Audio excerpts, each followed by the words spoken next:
main-main di sini. Selamat datang lagi di Main-Main bareng Iwake, cuma di Main TV, bukan main. Waduh, apaan itu? Wah, gue pikir ada gempa earthquake. Nah lah. Oke, Sob, selama ini sadar atau enggak, kita sering banget lo bersikap rasis sama Papua. Rasis itu bukan sekedar soal agama atau suku aja, tapi rasis ke kehidupan masyarakat Papuanya. Kita justru lebih banyak tahu soal Papua yang jelek-jelek mulu. Ya, mulai dari kondisi keamanan yang kurang stabil, infrastruktur terbelakang, sampai tingkat pendidikan rendah. Kita pasti sering dengar soal pergerakan kelompok kriminal bersenjata di Papua. Gimana kelompok itu sering angkat senjata yang katanya buat kesejahteraan Papua. Tapi nyatanya justru banyak banget menimbulkan pelanggaran-pelanggaran hak asasi manusia alias HAM. Atau soal infrastruktur yang terbelakang yang bikin masyarakatnya harus terbiasa menempuh perjalanan dengan jalan kaki selama 4 hari 4 malam. Lo kebayang nggak ketika emang cuma jarak 10 km aja, orang harus menempuh itu berhari-hari. Wow, kebayang kalau betapa nggak efektifnya ya ketika emang kita lagi emang mengantarkan logistik ya, atau apapun itu ya, mendelivery sesuatu hanya 10 km berhari-hari. Kita sebenarnya sama-sama sadar kalau Papua itu tanah yang kaya, tanah yang diberkati. Tapi kita taunya cuma sebatas itu aja. Kita nggak benar-benar peduli sama manusianya. Apa mereka bisa hidup dengan aman? Bisa dapat akses yang layak, mobilitas pangan yang cukup? Kita nggak benar-benar peduli sampai sejauh itu. Nah, sikap yang kayak gini nih, justru akhirnya nular ke politikus-politikusnya. Bahaya nggak tuh? Apa buktinya? Selama ini nggak banyak tuh usaha yang dilakukan para politikus itu buat ngebangun Papua. Omong doang, ya, baik dari segi infrastrukturnya maupun manusianya. Nggak heran kalau dulu pemerintah sering disebut Jawa sentris. Karena pembangunan di tanah Jawa ya emang sepesat itu. Indonesia yang namanya infrastrukturnya cuma ada di Pulau Jawa doang. Apa-apa Jawa itu yang nggak heran kalau akhirnya banyak penduduk dari berbagai pulau yang akhirnya numplek di Pulau Jawa. Jangan salahin kalau emang kayak gitu.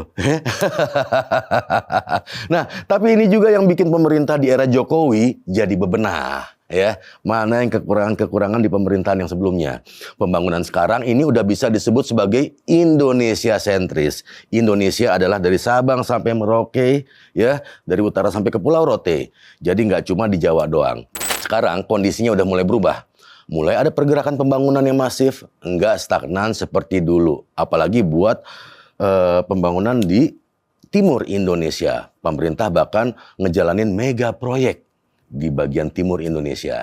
Nah, dulu kita lebih familiar sama berita di Papua soal gangguan keamanan atau keterbelakangan lain.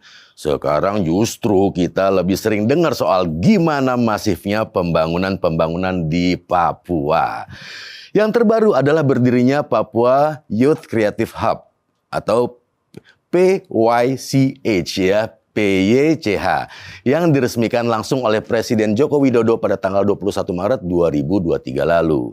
Papua Creative Hub ini, Papua Youth Creative Hub alias PYCH membuka kesempatan bagi anak muda Papua untuk berkreasi dan berinovasi sehingga dapat mengisi peluang kerja di berbagai bidang.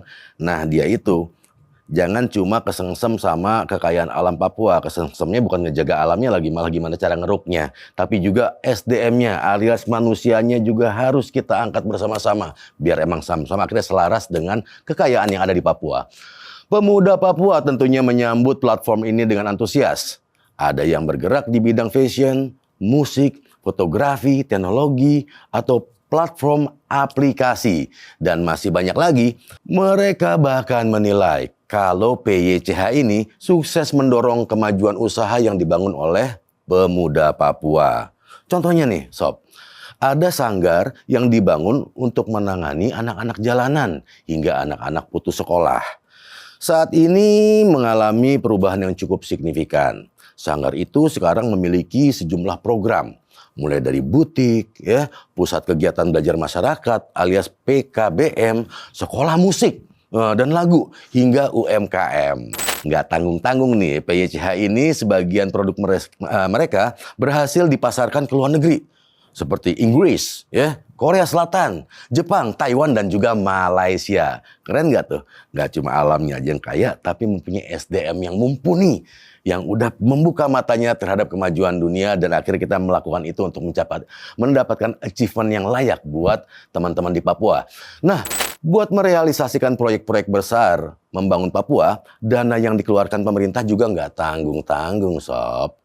Ya, pemerintah betul-betul serius buat membangun Papua, baik infrastrukturnya maupun manusianya. Sejauh ini nih, pemerintah udah menghabiskan lebih dari 1.000 triliun buat proyek di Papua, termasuk dalam pembangunan PYCH. Sebelumnya juga pemerintah udah banyak membangun infrastruktur di Papua. Contohnya Jalan Trans Papua yang udah mencapai 3.462 km. Jalan perbatasan 1.098 km. Jembatan Yutefa itu 1,3 km di Jayapura. Perbaikan terminal Bandara Domine Edward Osok. Pembangunan Bandara Wamena. Juga pembangunan pos lintas batas di Skou Kota Jayapura. PLBN Sota di Merauke, PLBN Yatekun di Bovendigul. Waduh, banyak banget yang udah pemerintah tunjukkan ya kerjanya di Papua. Nah, PYCH ini kini jadi harapan baru buat pemuda Papua. Anak-anak Papua yang punya kreativitas dan juga inovasi yang tinggi jadi bisa berkembang. Dan kedepannya bakal memberikan kesejahteraan dan kemajuan buat masyarakat Papua. Nantinya, Papua nggak akan lagi terkenal hanya karena ketidakstabilan keamanannya atau bahkan keterbelakangan infrastrukturnya. Tapi Papua itu akan terkenal sebagai daerah yang kaya, maju infrastruktur, serta sumber daya manusianya. Oh, itu yang kita harap, kakak. Oke, Iwake di Main-Main, cuma di Main TV, bukan main. One love.